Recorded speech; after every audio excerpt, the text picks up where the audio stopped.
It's your daily dose of Donna. Welcome to the show. Today is Friday, October 18th. You guys are going strong in the chat. It's my favorite kind of morning because I'm sitting here as I was just getting my last things together and I was like, oh, I'm really into what everyone's saying. I mean, it's Jackie Warner's first time on a live. She's been listening for months. How exciting is that? Debbie's daughter, Garden Tips, is so excited she can make it on time today.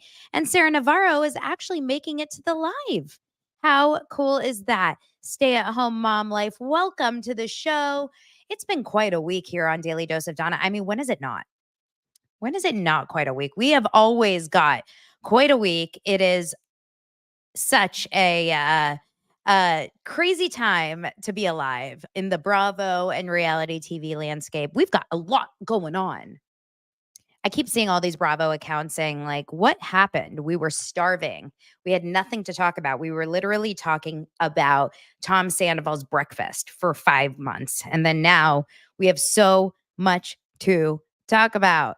So this is the reason that we do this show when it's like just like strong and filled with good gossip. We have a lot to talk about today. You guys, OC is just swirling out those rumors, but we're going to lay some of them to rest. Real Housewives of OC was wild. A phenomenal episode of Real Housewives of OC last night.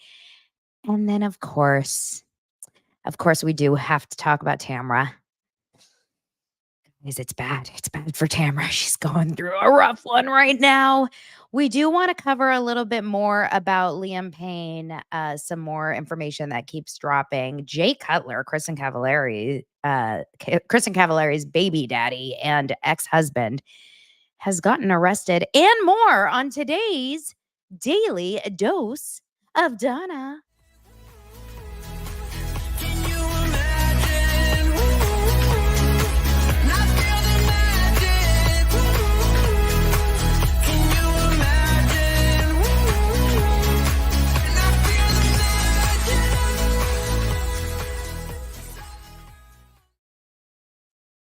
Oh my gosh. Raise your hand if you are obsessed with Jen Pedranti. I always loved her. I loved her from the beginning. I always knew. Go back to my earlier shows. I knew from the beginning. I said, this is a freaking phenomenal addition to Real Housewives. And when I met her back in, I met her at BravoCon. Yeah. Yeah. I met her at BravoCon twice. I met her at the Four Seasons, and then I saw her at dinner, both times with Ryan. She was so sweet, like really, truly so sweet. And then when I saw her at Jeff Lewis's Hollywood House Lift premiere, she remembered me. We've DM'd. I really like Jen, and she knocked it out of the park. You guys are saying, is the pic a little pixely today, or is it me? I'm getting a notification also from StreamYard saying the connection is a little unstable, but I am not on Wi-Fi. I am I'm like plugged in, but it's highly windy here in Los Angeles. So there may be a connection issue. So I'm so sorry. I really can't help it. There's nothing I can do. Tell me if it's gotten any better. Hopefully it has. If it hasn't, at this point we can just like close your eyes and be happy that we're here. Has it gotten any better? Gosh, you guys are saying really blurry. Do I have to restart the show? Okay. Yeah, the winds are nuts. It's actually my favorite weather ever because it's windy, but it's sunny. You know that feeling like where it's got that um like fall crispy. It's just crisp. It's got a crispy vibe. I feel like I gotta watch Hocus Pocus, throw some chili on the stove, light a pumpkin spice candle, and pour some Pinot Noir. You know what I'm talking about? Like, that's the vibe I've got. Are we better? Are we better here in the pixelation? That's what I want to know. Can someone just tell me? Or do I need to start over? Someone just give me a little bit of a heads up. You guys, no one's telling me it's better, so now I'm nervous.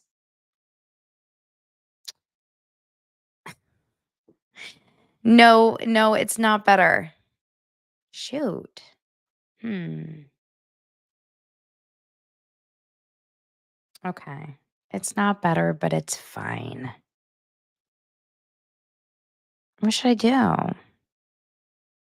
It's fine. It's fine. You guys, you sound like my kids when I make dinner that they don't like. That they're like, "Yeah, it's okay, mom. It's okay." Like, what's up with that? Literally, it says, connection is unstable. If you're on Wi-Fi, try plugging into your router, which I'm plugged into, or moving closer to it. Okay, we'll deal with it. All right, you guys, will stop complaining. Gosh, it's like I have 500 children. Like, just eat your freaking chicken and get over it. Welcome to the show. To all you new viewers, it's not normally this bad. It's normally fun. It's normally light and tight. Let's get light and tight today. Okay. You guys may be wondering. I always love to talk to you guys about my health conditions. As you know, I'm on like hormones. I've got hormonal issues. I have night sweats. I have carpal tunnel. And today, let's add a new one. In fact, I may have talked about this before, but I have periorbital dermatitis. Added to the conditions. It's like you turn 40 and all of a sudden you begin to be like you're broken. Everything about me is broken at 40. What's up with that? What if okay, you guys are complaining again still. I don't know what to do. I'm going to try I'm going to try really hard. What I'm going to do is I'm going to get on Wi-Fi. Let's see if that fixes it. But what's going to happen is that when I get onto Wi-Fi, there's going to be a moment where it's going to not be good. Okay? So just stick with me for a bit. Ready? Ready? Everyone, stick with me.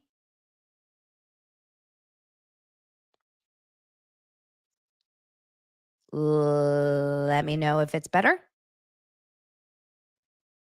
Let me know if it's better. Are we any better? Comma. Everyone, comma. Are we any better?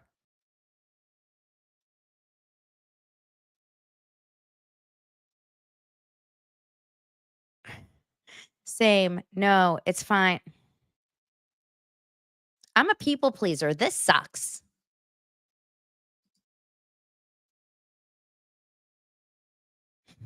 It's not better, but you're better. I feel like I'm at the I can't. I can't. This is gonna kill me. Hold on one second. Hold on. Here's what I'm gonna do. Give me a second. I'm gonna leave and I'm gonna come back. You stay. I'm gonna leave and I'm gonna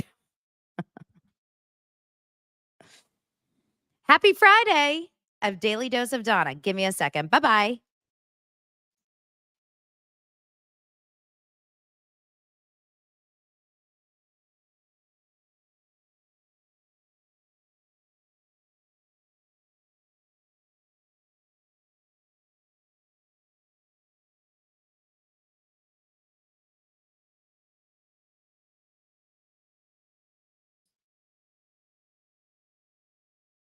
Are we okay?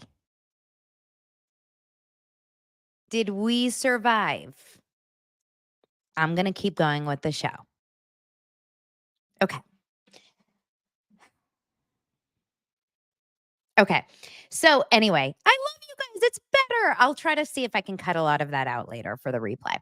Okay, so let's go on and let's get right into the stories. Yesterday, because now I feel stressed out. Yesterday, there was an entire crazy rumor mill a brewing about Elizabeth Vargas, formerly of Real Housewives of OC, and Jim Bellino, formerly also of Real Housewives of OC, also Jesus Jugg's ex-husband, also yeah, I mean, I guess that's who he is, Jim Bellino. If you guys don't remember Jim Bellino, he was Alexis Bellino's ex-husband. He was very unwatchable on the show. I mean, you guys have to remember how horrible he and Alexis were both on the show.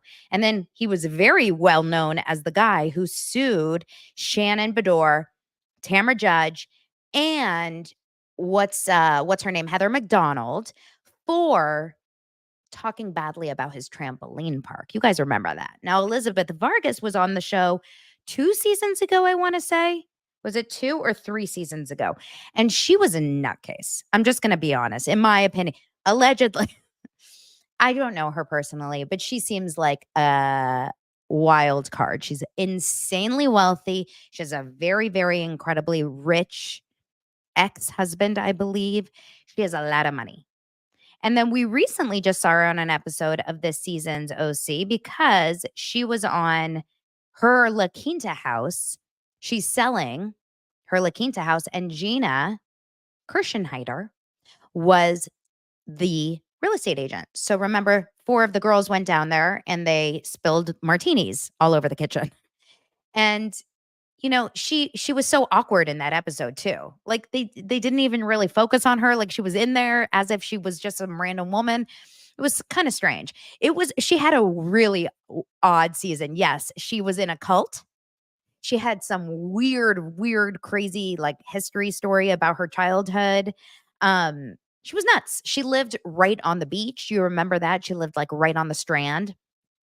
Anyway, it was very strange. Mark, oh my God, he says, this just in, Gina Keogh is dating Simon Barney. What I would do for that moment.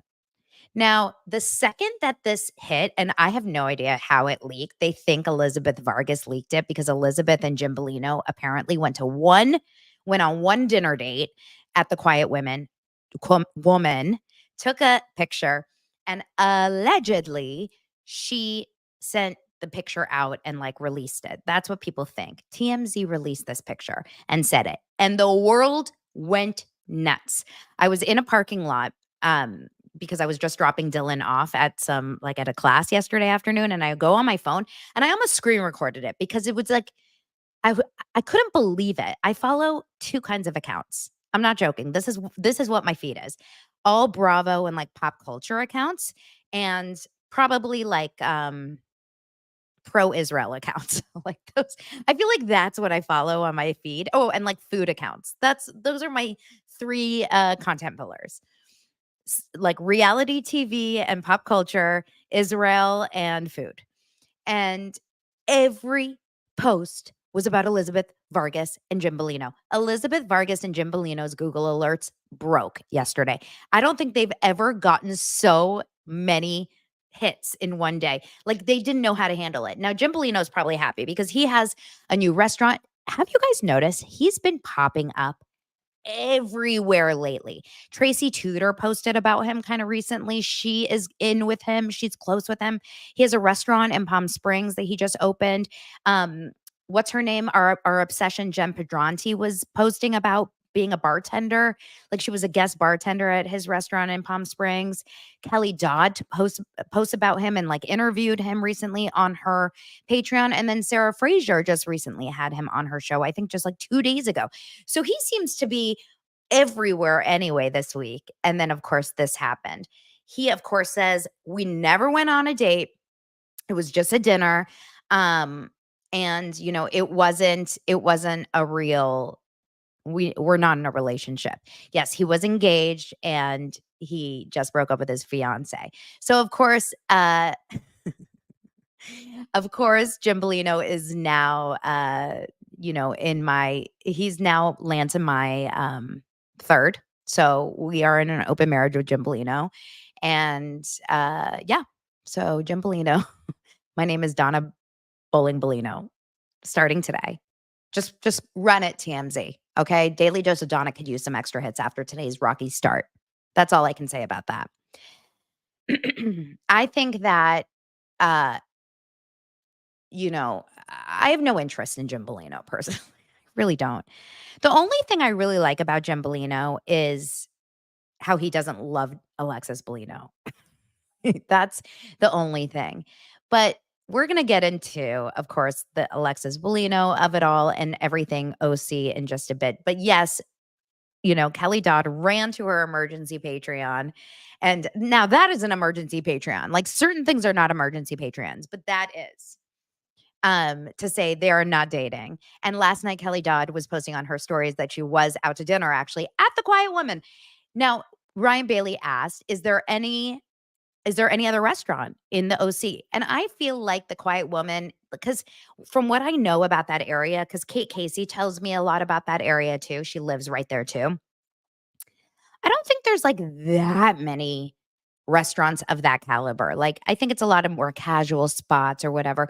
The Quiet Women, it's probably one of those spots where if you know the bartenders, if you know the owners, if you know the waiters, it's kind of like it's like my spots, right? I go to Thai Show all the time. I go to Boulevard. I go to Casita because I know the owners. I know the waiters. I know the bartenders. It's so nice to go to a place when you walk in and they're like, Donna, and they give you a hug and they give you hookups and like they treat you so nicely. So that's probably, I would imagine, why they all end up there. And I imagine that they probably go into those restaurants knowing that fans will always be there.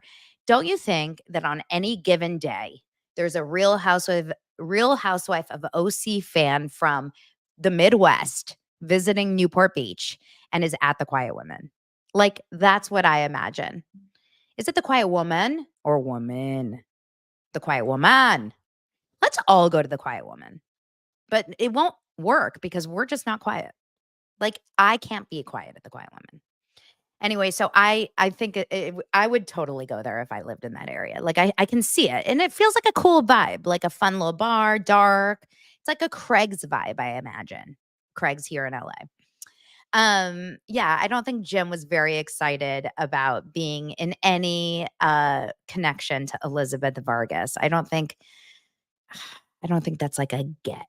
You know what I mean? I don't think it's a get for Jim Bellino. But I don't think Elizabeth Vargas Jim Bellino's a get for Elizabeth. Like, we're on low-hanging fruit over there. Speaking of low-hanging fruit, Jay Cutler. You guys, what the hell? Jay Cutler. That's Hillary Duff. Jeez.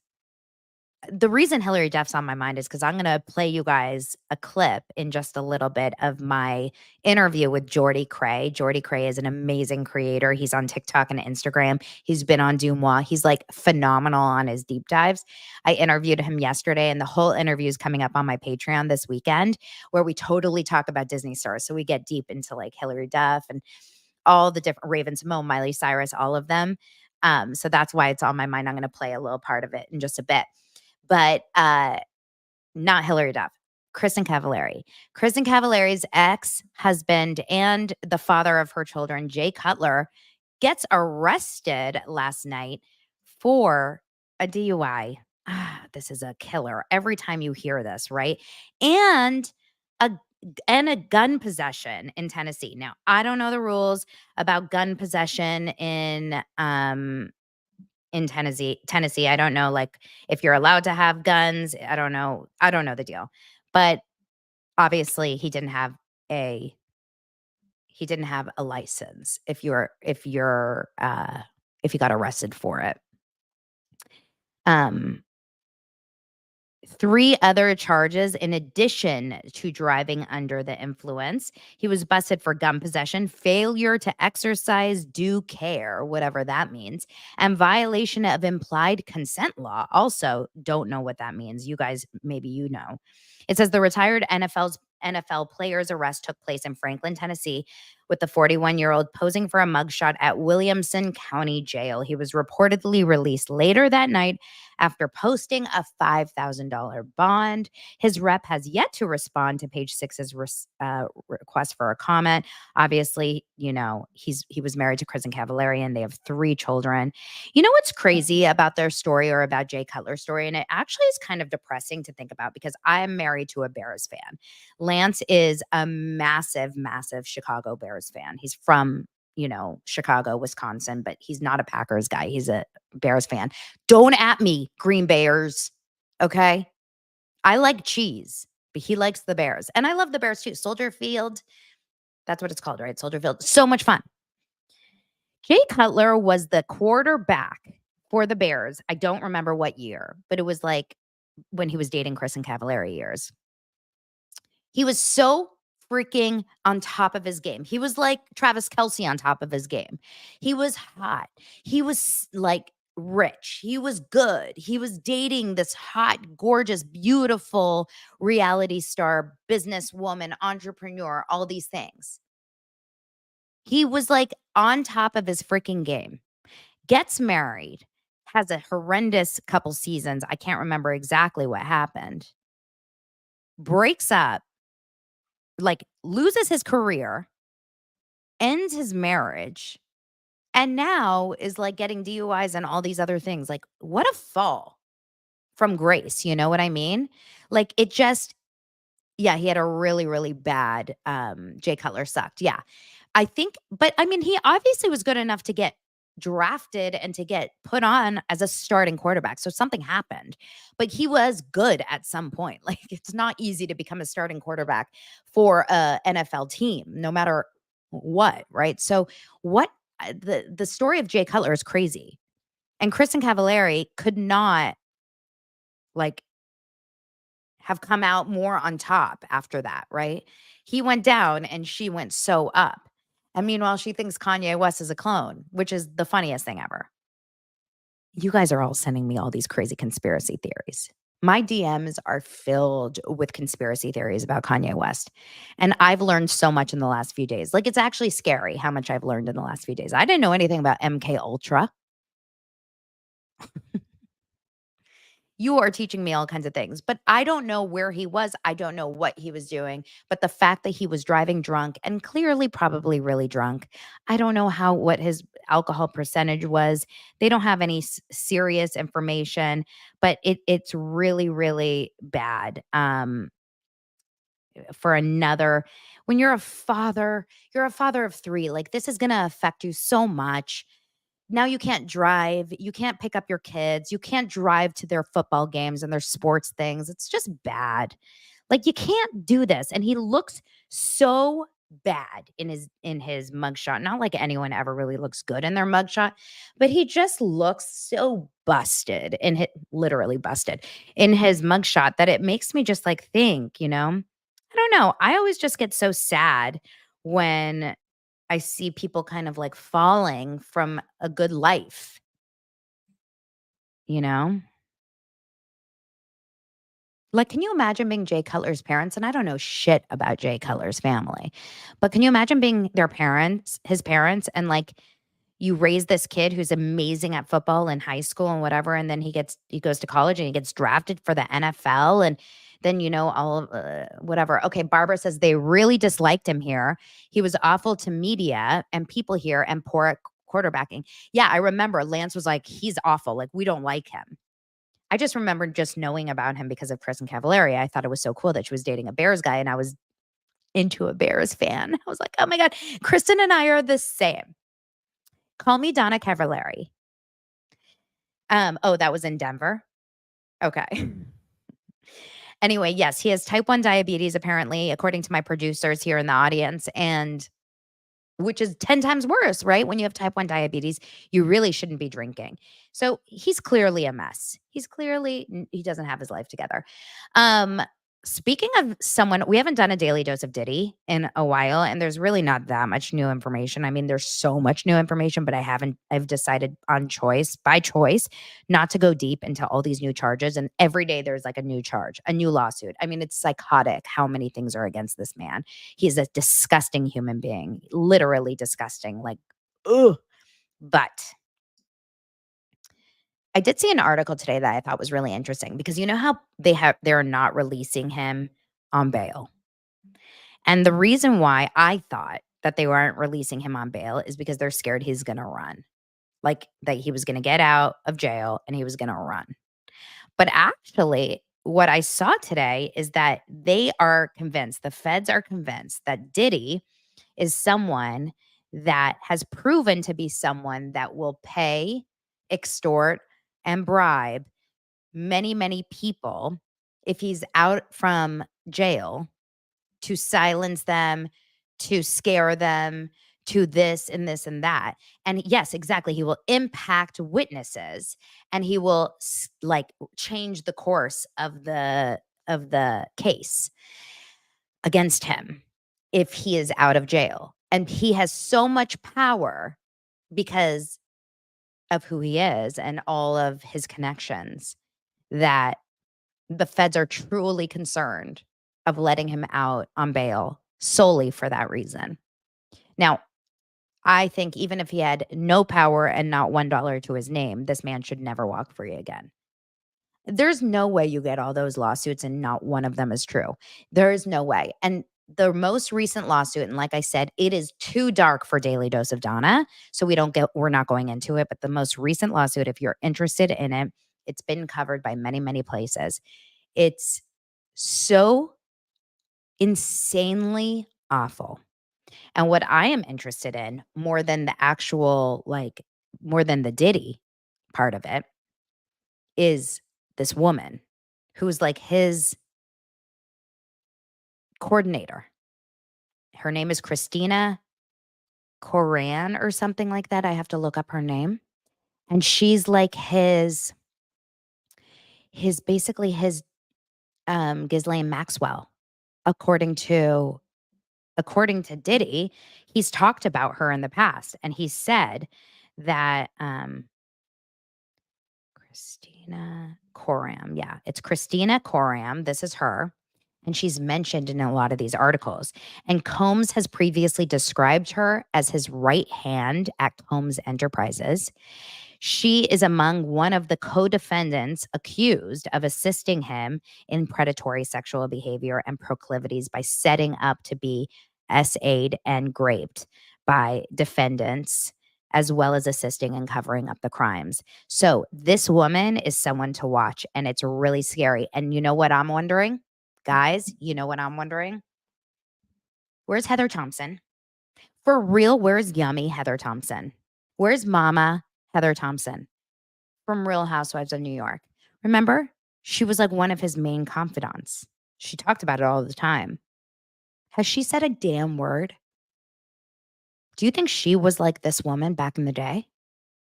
Is there a world that Heather Thompson was like a little bit of a coordinator for him as well? It's kind of strange that she hasn't like publicly talked about the fact that she had no idea. I mean, I haven't seen anything. You guys would, I feel like the Bravo accounts would pick up on that if she spoke about it. I haven't seen her say a damn word about it. Anyway, for anyone that is interested in the Diddy stuff, you can look online. There's so many YouTube accounts that are really, really going into it. There's so many, of course, Twitter accounts. You can really read up on it. But I'm staying away from like the deep, dark details.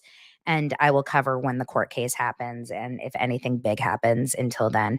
But there's some really interesting articles about like who are the accusers and who are the defendants. So you can do some research on that.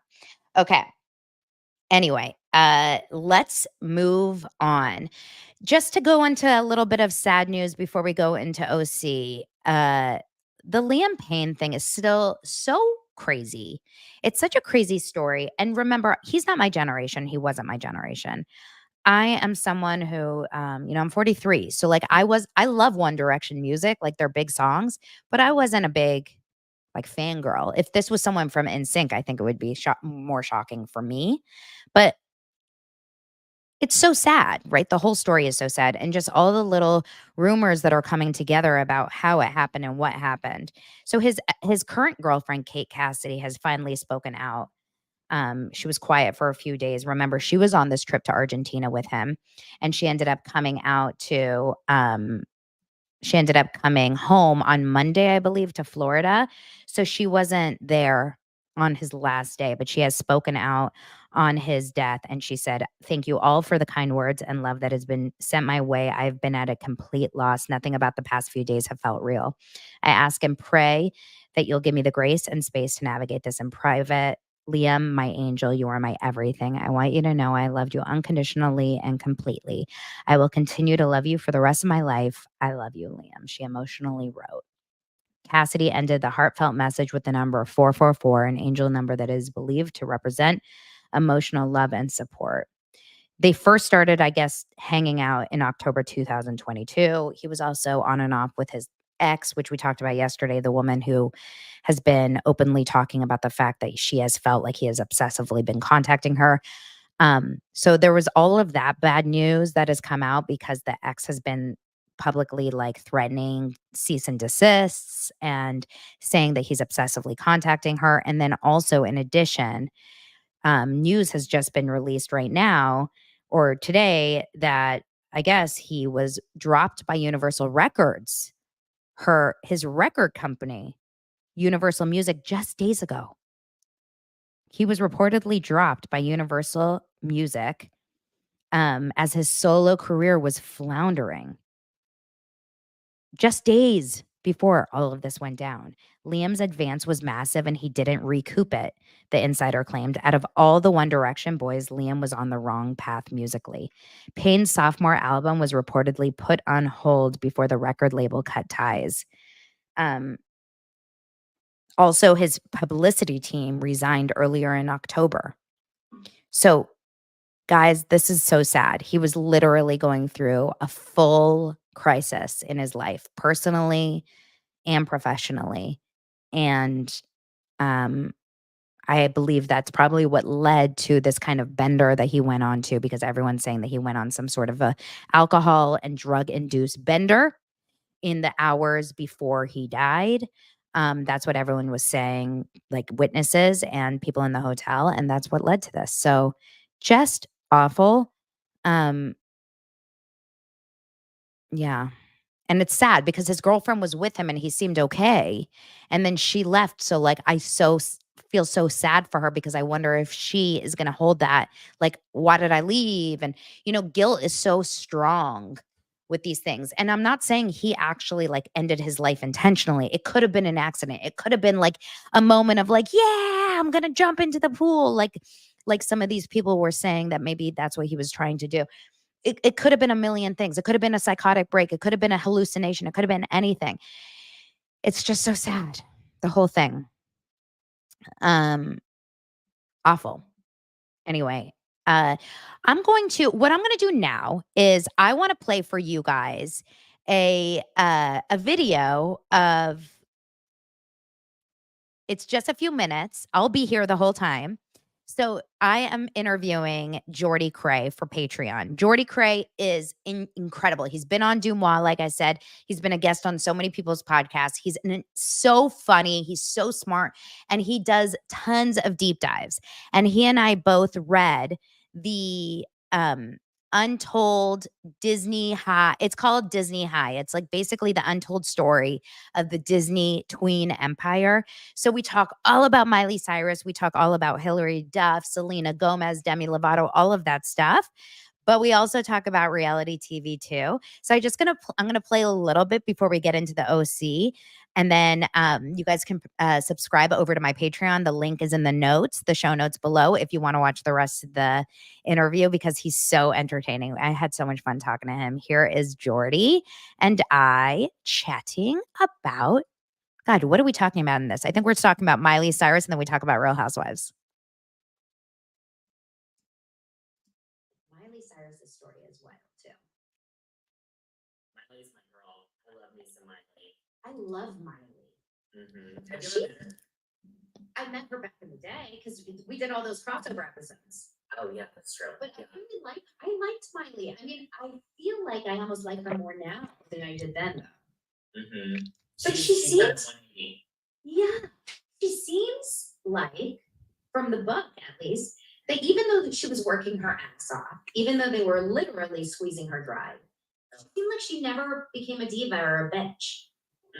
No, I think, well, her and Emily got into it, but that was normal on every show. Like you said, it's the main girl and then the side. Oh, are they friendly now? I don't know. Am I the only one that could probably still do the full dance to the Ho Down, Bro Down? No, I can do it too. Pop it, lock it, polka, dot it, country, fire it, put your hand in the sky, do side to side. Something glide, yeah. Yeah. Zigzag. Wait, what happened? Like 4 years ago, I put the movie on for my son, and he was like, "You guys can't hear? Am I just having like all of the tech issues today? Oh, so over everything today. All right, all right. I'll try to do it a different way. I'm going to do it a different way. Don't you worry. I'll figure something else out. Maybe I'll do this a different. You guys are just kind of we're just getting through it together. So thanks a lot.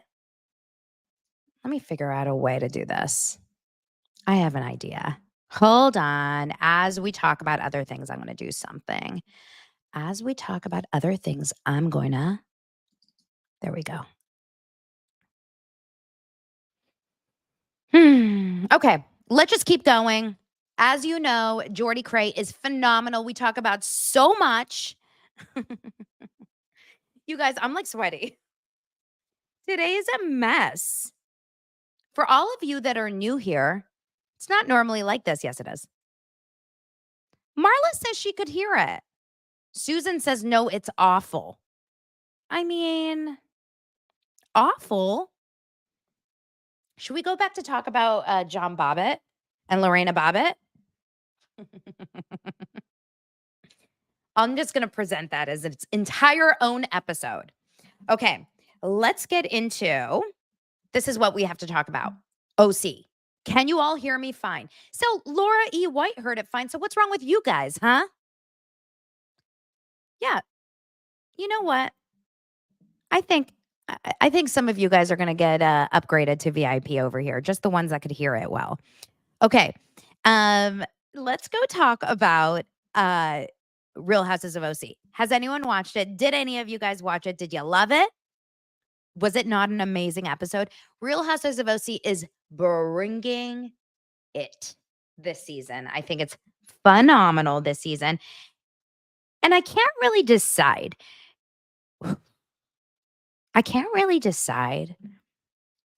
Why it's so good because it's so bad, like how bad some people are, but it's so, so good.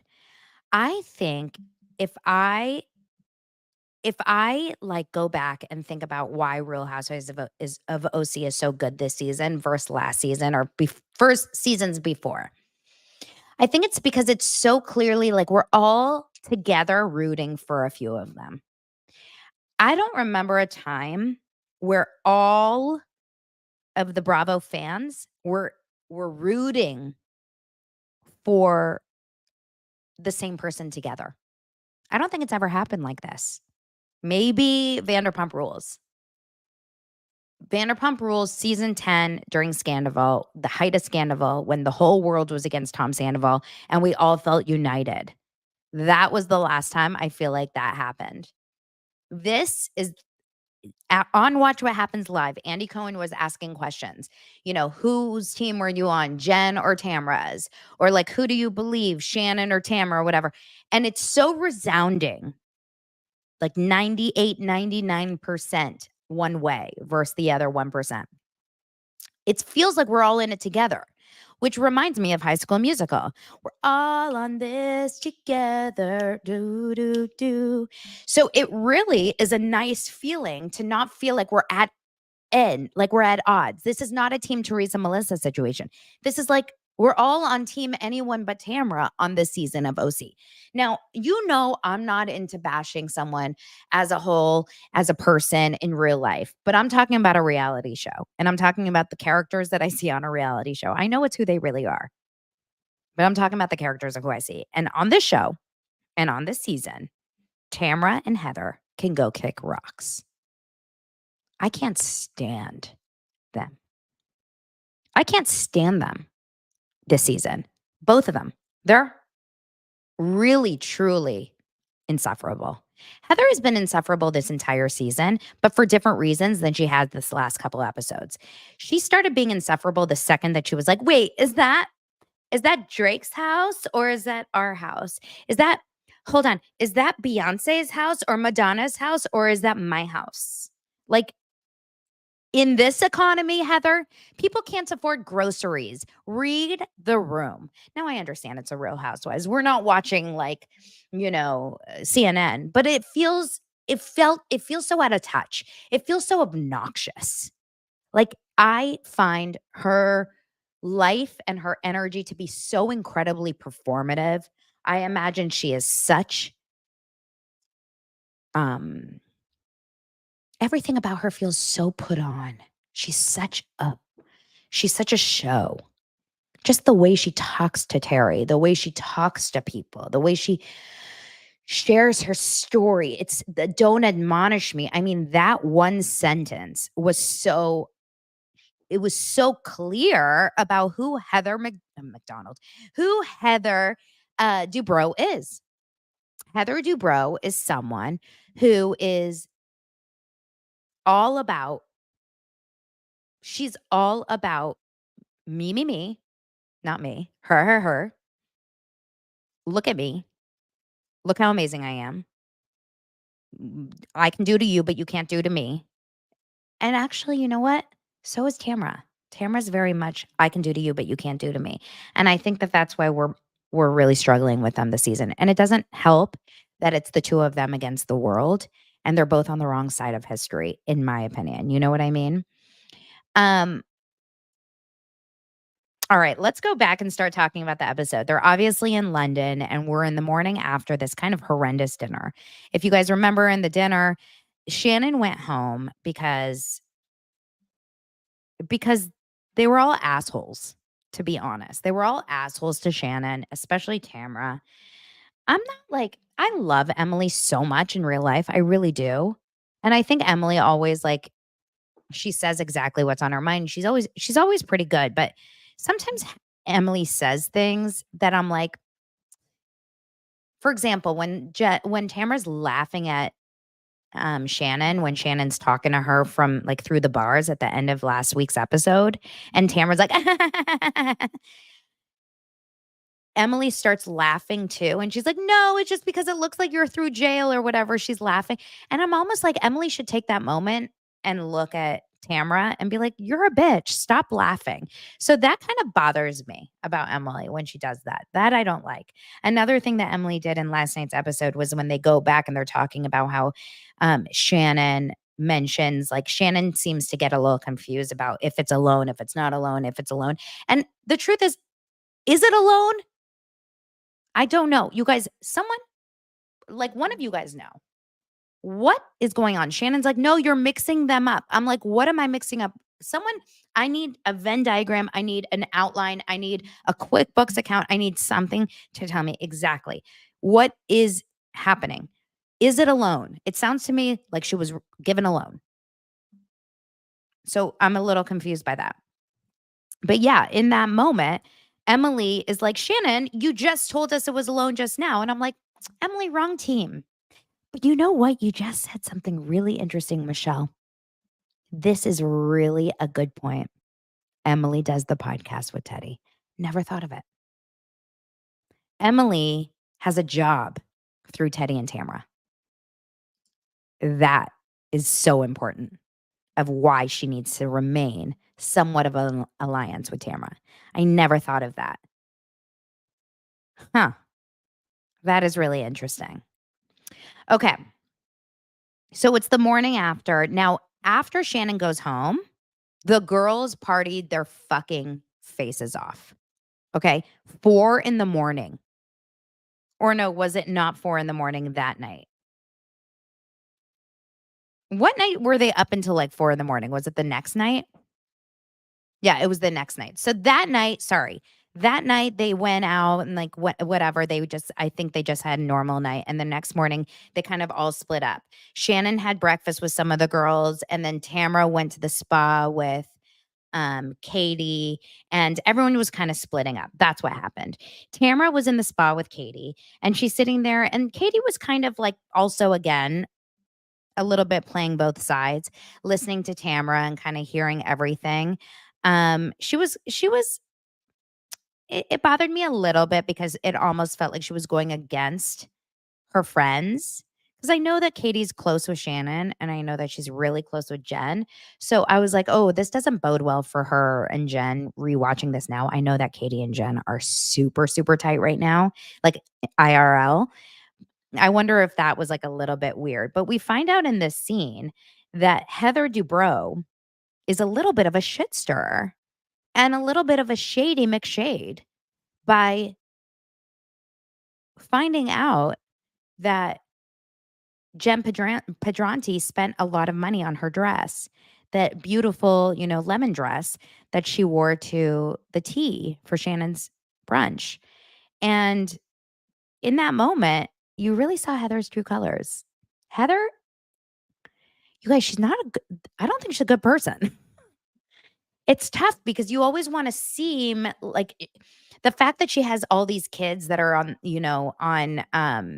like, fluid with their gender and their sexuality, and she's so accepting of them, and she's so, like, pro LGBTQ rights and, like, so, charitable and so philanthropic. I think it's like it distracts you because she's like, "I am such a good person," that you don't really think about the fact that, like, no, actually, that's, like, a really shady thing to do. "Oh, I was concerned." No, if you're concerned, you call her and say, "Hey, babe, like, you spent $2,000 on this dress. Like, why?" That's not a nice thing to do. That's a shitty thing to do. And you're gonna call Tamra?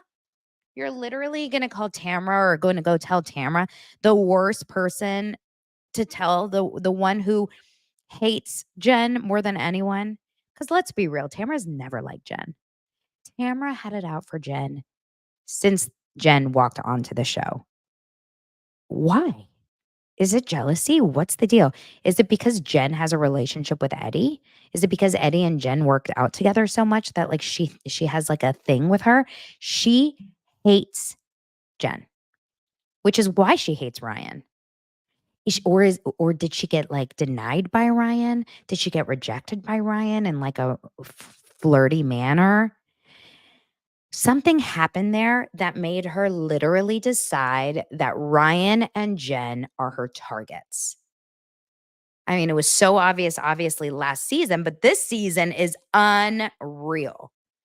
It's like so crazy. Like they've moved on and she can't get enough. Like she cannot move on from it. Um, you guys have a lot of thoughts. Tamara's jealous, jealousy. Jen was trained by Eddie. Jen got a man that can spend money on her so she can save money. Okay, because Jen is younger, hotter. Jen is a better, hotter version of Tamra. Tamra is plain jealous, etc. Jen is an actual good person. Tamra wants to bone Ryan. I bet there was something that happened. I bet there was something that happened in that gym where Tamra thought Ryan was hot. And even if it wasn't a for real, like, I actually want to have sex with you, but it was like an off comment. And then Ryan ended up wanting to hook up with Jen. And it was some sort of a ego killer. I guarantee something triggered her in a way. It's like an insecurity thing with Jen. It has to be. It has to be. No one cares so much about people's finances the way that they care about Jen's. It's so wild. Like, do you guys have any friends that are um irresponsible with their finances? I do. I have friends that are irresponsible with their finances. I, I allow them to live their lives. Like if they come to me and ask for advice, I'll tell them. A lot of the times that happens, they'll come to me and like stress out and I'll say, "Listen, the best thing that you should do is probably pay off that credit card before you go and do da da da da." Da." But that's if they come to me and ask for advice. I don't sit there and judge the shit out of them and then like talk shit about them. It's so weird. It's just so weird. Um okay. So Heather comes over to Shannon in the breakfast and she's like, "I know you're mad at me. Let's just talk about it." Like, just like basically, like, "I understand that you're mad at me. So let's just move on from it." Shannon's like, "Yeah, I'm mad at you. I came to you in confidence. I showed you that picture. I talked to you about what went on with me. And I was feeling really, um, you know, I was feeling really private about that. I went to you privately." And then, of course, Heather was like, "She went on a radio show. You can't really, you can't feel bad about it. She went on a radio. She's talked to Tamra about it. She's told everyone about it, whatever." It's like always Heather is such a deflector. Instead of just saying, "You're right. I'm sorry. You did come to me and I did talk about it. That's shitty." But all of a sudden it's like about Jeff Lewis. Fucking Jeff Lewis, man. You know? And then they start going after her about, again, you should just pay him. You should just pay him. Now, this was the moment. Speaking of people that are irresponsible with finances, this was a moment that was hilarious. When Shannon comes out with her receipts, and when I say receipts, it was I don't even have anything that messy in my desk. It was 15 pieces of paper scrounged together. She flew with these to London. Like, this isn't even in some sort of like an envelope. You know, like when you put together receipts or when you have like notes of things you're spending money on, you put them in like in a manila folder, you put them in an envelope, you put them in like a even just like a hanging file, like whatever. I don't understand. She flew with these to London. Did she just throw them in a pocket in her purse? They're random pieces of paper with writing. And this, I mean, look, thank God Shannon smiled through this, because I do think Shannon has a little bit of a sense of humor. But I would have cried in this moment because she was trying to prove herself. And Emily and Heather are dying of laughter. They think she's hilarious in that moment. But they're like, "Oh my God, you are hilarious." I mean, she literally is like, Christmas pajamas, $200, this and that. It's it's literally like how I write notes for the show. While I'm doing, I don't even write notes from the show on pieces of paper. I put it in my phone, but like it's unreal. It's like totally a mess. Meanwhile, you have Gina and Jen, the two hot blondes, right, sitting at the spa, and they're talking about this text that what's it called? Um Alexis Bellino had sent Shannon years ago. And Gina's like, "I don't understand why Tamra wouldn't immediately bring that up to everyone as like a big thing." Like, Alexis Bellino had sued or been part of this lawsuit. And also at the same time, you guys, why the hell is Tamra friends with Alexis Bellino? Could you guys ever be? I understand getting in a fight with a friend and making up. I understand, talking shit about a friend and then saying sorry and making up. I understand all these things. If you guys ever send me a lawsuit, a cease and desist, a threat of a lawsuit, we're done. We're done. I'm not your friend anymore. It's over. Like, this is wild to me how Tamra is willing to overlook the fact that she was sent a cease and desist and a lawsuit. "We will be suing you," from her now friend, all to spite Shannon. It's all to put Shannon down. She doesn't give a shit about Alexis. She's not like, "Oh, I love Alexis so much. I want to be her friend." She doesn't. Alexis could literally be Simon. Alexis could be her biggest enemy. It doesn't matter as long as it's against Shannon. All Tamra cares about the season is making Shannon look bad. And what's crazy and what's so insane about it is the more she tries to make Shannon look bad, the worse Tamra looks, the more Tamra goes in the hole. It's so wild.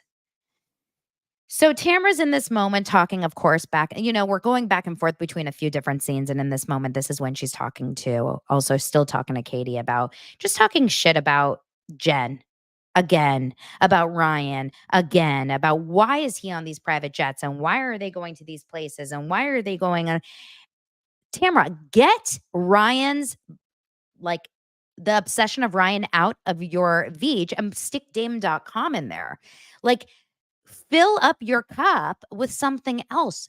It's as if Ryan's career and Ryan's legality is what's going to keep Tamra in a job. It's weird. And Jen calls this out later. Jen calls this out. She's like, "Your obsession is single white female shit." Right? Don't you guys think that this is all really, really weird? I have never. It doesn't make any sense, because it would make sense if Ryan screwed Eddie in a business. Like, if Ryan and Eddie were once business partners and Eddie was like missing hundreds of thousands of dollars because of that, then I can see Tamra being on the run, like looking to find what Ryan's doing wrong. But they're not connected financially in any capacity. So why is it that she's obsessed with this? She's obsessed with Ryan. She's obsessed with Shannon. It's such a bad look. Um, They end up, like, splitting up for the day. Obviously, they're not gonna all spend their days together. What would you guys rather do? Would you rather go with, would you rather go to oh, no, at this point, I think they were all together. How bitchy, by the way, are the girls when they're like, "We're not wearing those tiaras." Like, Tamra is so mean in this episode. She's like, "I'm not putting on that tiara." Yesterday or in last week's episode, she's like, "I'm not wearing the bucket hat." It's Shannon's birthday. Put on the goddamn tiara and shut up. Because at the end of the day, like, this whole show was about these silly moments. All of a sudden, she's too cool for the silly moments. I can't handle it. It feels so strange. It feels so, like, I don't know. It's just so mean. It's just filled with just hate.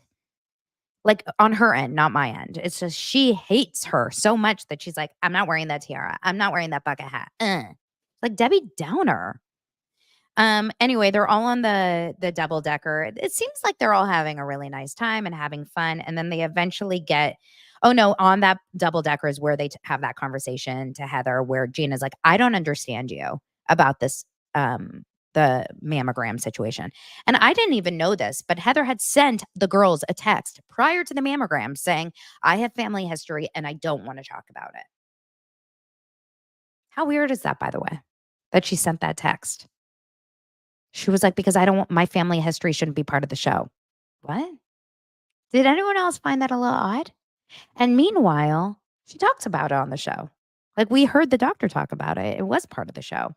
We didn't need to know, like, exactly who in her family had it to know the word family history is not, like, so revealing of your family. There was something going on there. But it felt like such a story, like a need for a story or an attention ploy. I can't handle people like that, by the way. I don't like people that don't say how they're feeling, just hoping that they get asked how they're feeling and will hold on to it forever and then get upset at you for not saying how you're feeling. People are busy. People have lives. They all came out of those mammograms. They were all like, "Hey, you're good. You're good. You're okay. Okay, great. Okay, great. Let's go. We all have our things to do." I don't think anyone was like, let's not ask Heather. They just assumed, like, if one of them had bad news, they would come out and be like, "Guys, I just got some really bad news." Did Heather expect for all of them to be like, "How are you? How are you? How are you? How are you?" Oh, I'm sorry. Hold on. Mark says, "Donna, not once today have you asked how I am feeling." I'm sorry. Mark, how are you feeling today? Sorry for all 510 of you that are on this live. I didn't ask you how you're feeling. I must not care. It's so obnoxious. It's like, it's very martyr like, you know? Um, so Gina's like, "I just don't get you as a friend. You talk shit about my house. You made me feel bad about myself. I can't do this." Gina and Heather, I have a feeling that at the reunion, something happened and they made up because on Watch What Happens Live, she said very positive things about Heather. So I think that they're fine now. But earlier in the season when they were doing press and stuff, I don't think they were fine at all. I think that, they clearly were not very good during this time because Gina's like, "I don't get you, and, I'm done trying." Heather's tough. Now, which group would you rather hang out with in this little, group? So, half of them go to this chocolatier. We have well, half of them actually go to eat. Like, we have the ones going to, like, the street food. Let's see, we have hold on. We have Emily, Shannon, Gina. Who am I missing? Emily, Shannon, Gina, Jen going to eat, like, all the street food and taking the old time photos. We have Katie, Heather, and Tamra going shopping and then going to the chocolatier. I love Katie, but I would never choose that group. Never. It sounds like hell. Like, it's so, like, uppity. "We're gonna go shopping and eat fancy queen's chocolate." Now I want that chocolate, okay? I would do anything for that chocolate, but I wanna go with Emily's crew to eat that chocolate. Just half of them are fun and half of them are snobby. I don't like the snobby side. So, I was kinda surprised Katie chose that. Maybe she wanted to shop? It's just like it didn't feel like a Katie maybe they were like, "Katie, you got to. Like, we gotta separate this group." Um, okay, so they ended up going and doing these little old-time photos. I mean, Shannon always knows how to have a good time. That's one thing about Shannon that I always think. I always find that Shannon does know how to have a good time. They go out to this dinner, they order their drinks. Shannon explains that her daughters are in Paris and they're gonna see each other the next day. They're gonna meet up in London, and oh my god, so much just happened at once, you guys. My coffee went flying. I had a string attached to my hand, and my stomach said hi to me and was like, I'm hungry. Is it lunchtime?" Like 4 things at once. So Jen, bless Jen in this episode. Everything's going phenomenal at this dinner. Like no drama. And Jen's like, Heather, was my dress at the tea party a problem for you?" Heather goes, Heather, by the way, has perma anger. What? Do you guys notice that? For having a plastic surgeon for a husband, I think Heather's pretty. But having plastic surgeon for a husband, I think she needs to do something because she has a perma scowl. Remember how Brittany Cartwright had a perma frown on the last season of The Valley? Heather has a perma anger. Like I can't put into words exactly what I'm seeing when I see Heather. She always looks like she's about to yell at you. So, um, so yeah, that's the moment where Jen calls Heather out on the dress, and Heather turns it into like, "I was concerned about you," and Jen's like, "What does that matter to you? Like, why are you getting involved in my finances? It doesn't make any sense." And then of course Emily has to go back and forth all the time. She's like, "Well, Ryan bought it for you. Why are you living this high lifestyle when you don't have the money and this and this and that?" I don't think it's any of their business. Like, shut the F up. Honestly, if Ryan, all of them take the money from their husbands, every single one of them. I don't think any of them have not used money from their husbands. You're saying Heather Paige Kent, Heather Dubrow had money before Terry? Like, this is what you do in relationships sometimes. I don't know why they're so tough on Jen.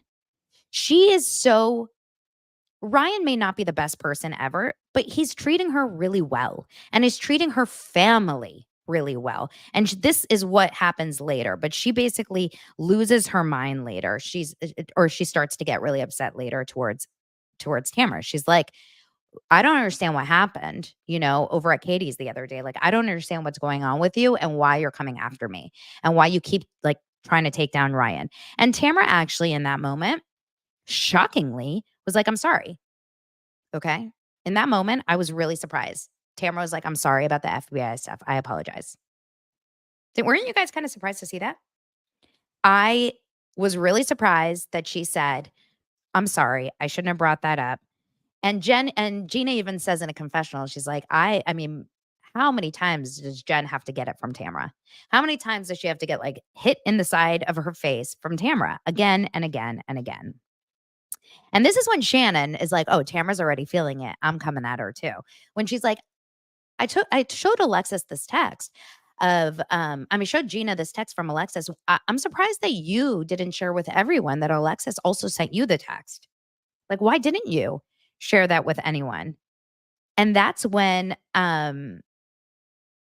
and Emily actually was towing the line in a good way here. But she's like, "Well, yeah, why didn't you? Like, you should be applying the same stuff to Alexis that you're applying to everyone. Like, if you're saying Shannon's doing this, then you should be saying Alexis doing this. Like, why are you always on Alexis's side?" And then Tamara's feeling the heat. You can feel this, right? Emily finally says something very true, is like, "You're always going to be mad at Shannon, but you're not going to be mad at Alexis, no matter what." And this is when Shannon, grows up and she says, "Stop talking about me," because Shannon normally runs away and freaks out and cries. But now she's like, "Stop talking about me, Tamra." And Tamra's like, "Oh, shut up. Shut up," with her hand, right? Like this, hand in the face. Have you ever seen Tamra look so immature as she did last night with that? If you ever go like this, hand, guys, Mark Ward, this is for you. hand in your face. It's so rude. It's so demeaning. She's like, it just gives me gross. Like, anyway, Shannon, of course, gets up and I'm like, no, you're actually winning right now. And she's like, I'm going to the bathroom. So, of course, Heather ends up going to the bathroom too. And shockingly, Heather is listening to Shannon kind of go off about her. But Shannon gets it right. She goes, Tamra has one plan on this trip, and that's to ruin it. For whatever reason, she's dying to ruin my trip. And I don't understand. Why is she dying to ruin my trip? And maybe it's because she wants to, like, at the end of the day, be like, Shannon's trip sucked. I mean, it's so weird. They both decide in a split screen. I mean, it was great editing. I don't want to do this anymore. I'm done. They both say the exact same thing. Of course, then it cuts over to Heather saying, this might be the best onion ring I've ever had. Sweetie, we see you. It's probably the only onion ring you've ever had. You remember Terry and the onion rings? Heather's first season when she had a party and she didn't have onion rings for Terry. Something like that. I feel like it was something like that. Now, when we come back from commercial, they're down in the bar at the hotel. Everyone's drinking. And why is it okay, by the way, for all of them to just constantly get drunk? And Shannon gets like attacked if she has one Belvedere, but whatever.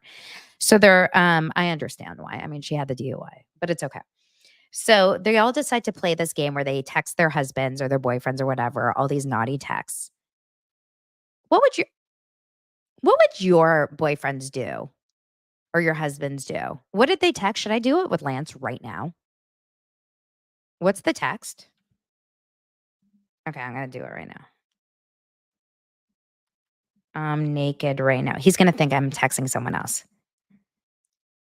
What's the text? I'm naked right now. I'm naked right now. What are you doing?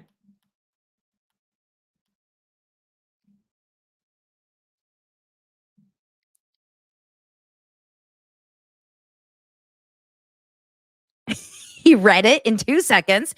He has not responded.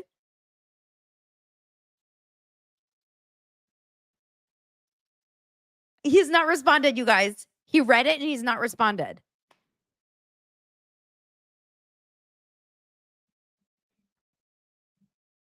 He just did a question mark. This was for my show. You failed.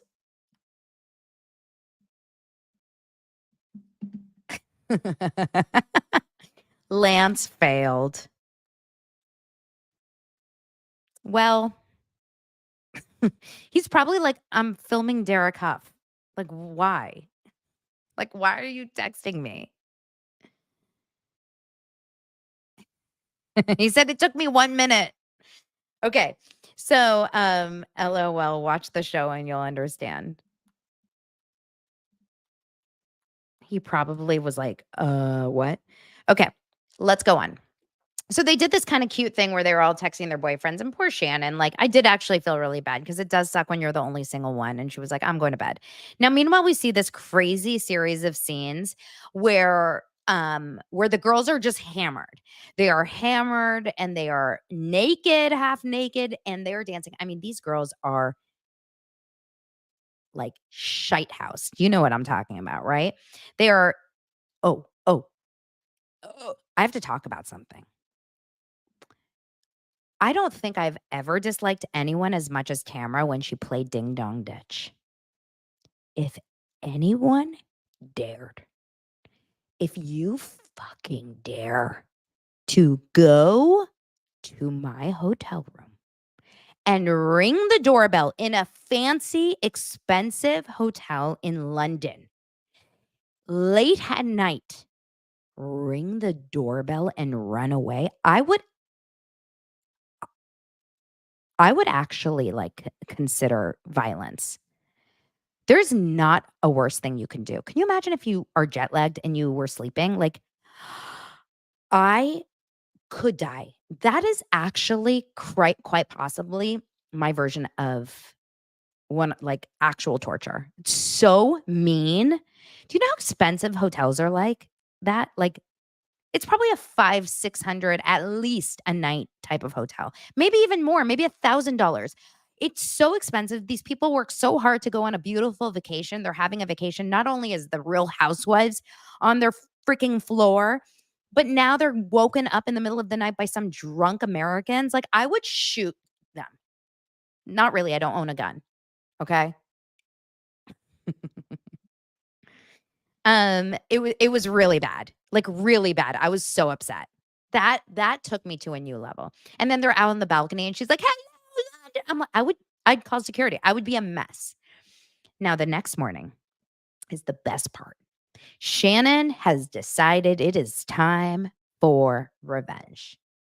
She walks into that hotel room with Gina as her sidekick. She goes into the hotel room with Jen Pedranti, who looks phenomenal. Has Jen Pedranti ever looked better than this scene?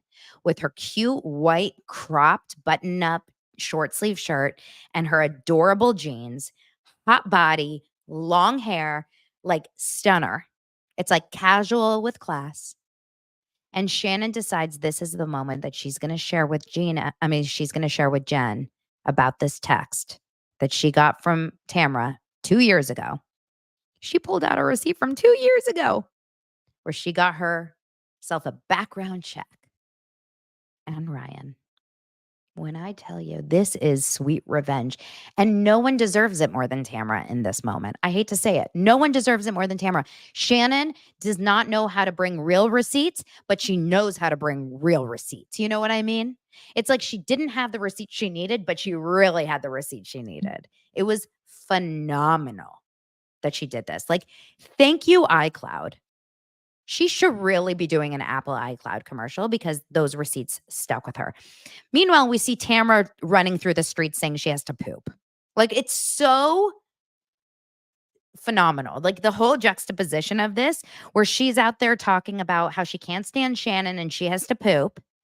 And Emily is telling her, like, stop berating her, stop humiliating her about Shannon, about Jen, about all of them. And meanwhile, she is about to go. She has to poop now. Just wait. You're about to take a real poop in your pants when you get torn up by Jen Pedranti. Because Jen finds out that um she looked and got a background check.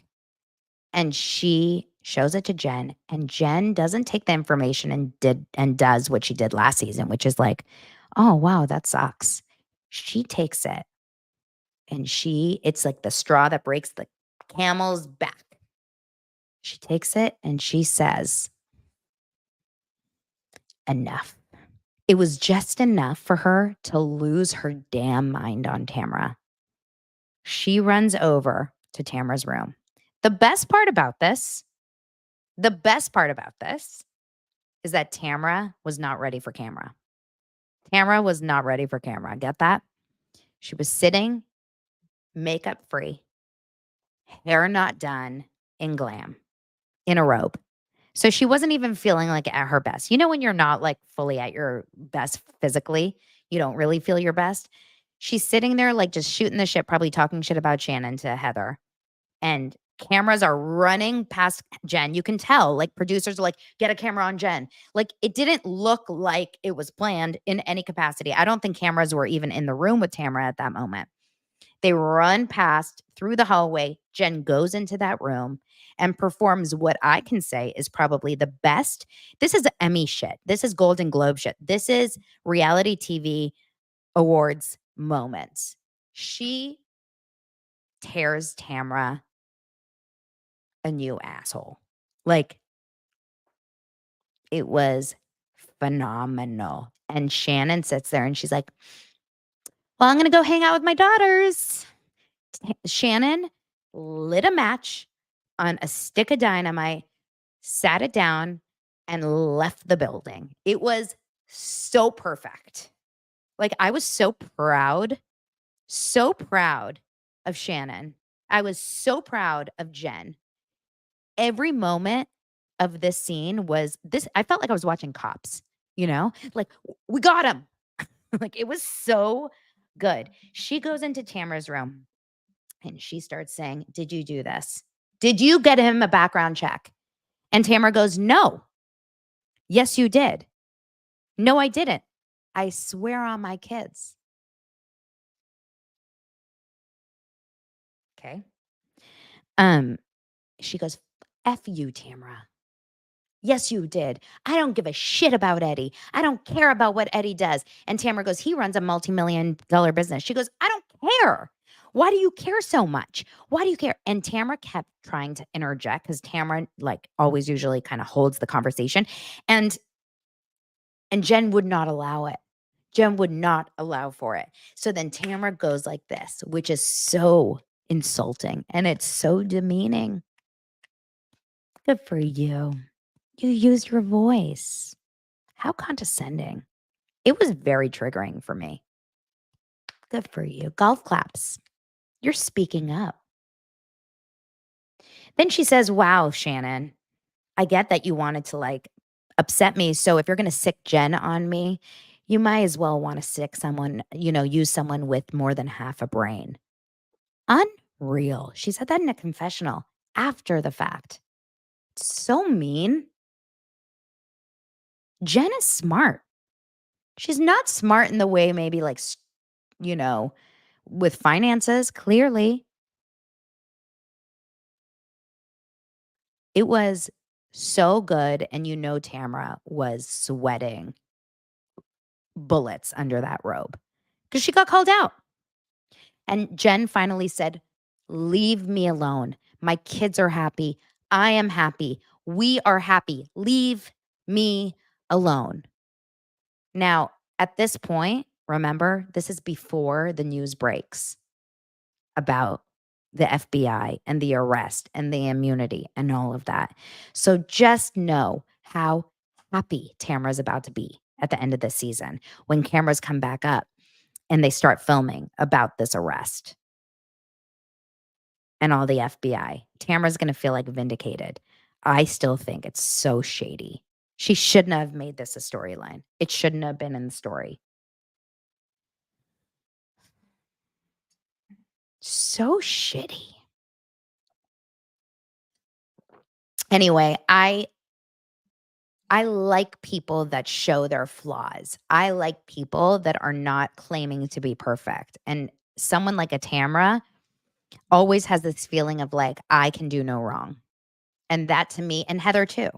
And that to me is not what I want to see. Jen is like, I need to do better. I need to learn more about money. I need to not make the same mistakes as I have. I need to have these conversations with my kids as to not fuck them up. I wish I did this different. I wish I did that different. Like Jen is letting us in ways that Tamara never really did or hasn't in years. So it was an amazing, phenomenal episode. I would not want to be Tamara today. This whole week was probably one of Tamara's worst weeks. I feel for her for that.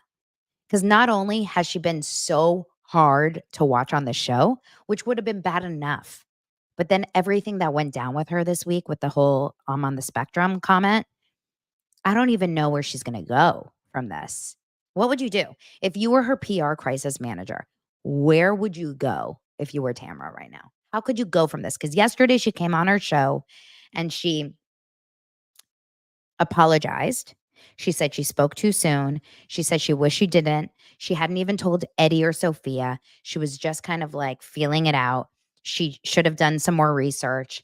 She feels really bad. She feels awful. She did not want to upset people that way. And I appreciate her apology. But unfortunately, there's a lot of people out there that are not willing to ever forgive her for that. They think she took it too far. So I don't know what you do if you're Tamara right now. I don't know what the next steps are. I really don't. I hope she's okay. I mean, honestly, like truthfully, like from my heart, because I don't like seeing people really struggle. Like, I really hope she's okay because this has got to be a very, very low point for her right now. I can't imagine how she's feeling right now. Um, it's not good. Anyway, okay. I am going to release a separate episode with portion of my interview with Jordy Cray speaking about Disney High, and then the rest will be on Patreon this weekend. I love you guys. Thank you so much for dealing with all the tech issues today. I had no idea I was going to have so many, but I'm glad that we worked it all out and you were able to see through all of the fuzziness. I'll see if I can edit some of it out later. And I hope everyone has an amazing weekend. Thank you so much for subscribing. Almost 575 of you here. Seriously, so exciting that you guys stay with me and stick with me every single day on Daily Dose of Donna. Thank you for subscribing, leaving a 5-star review on podcast apps and Spotify and all of the places. I appreciate you so much. Talk to you soon. Bye.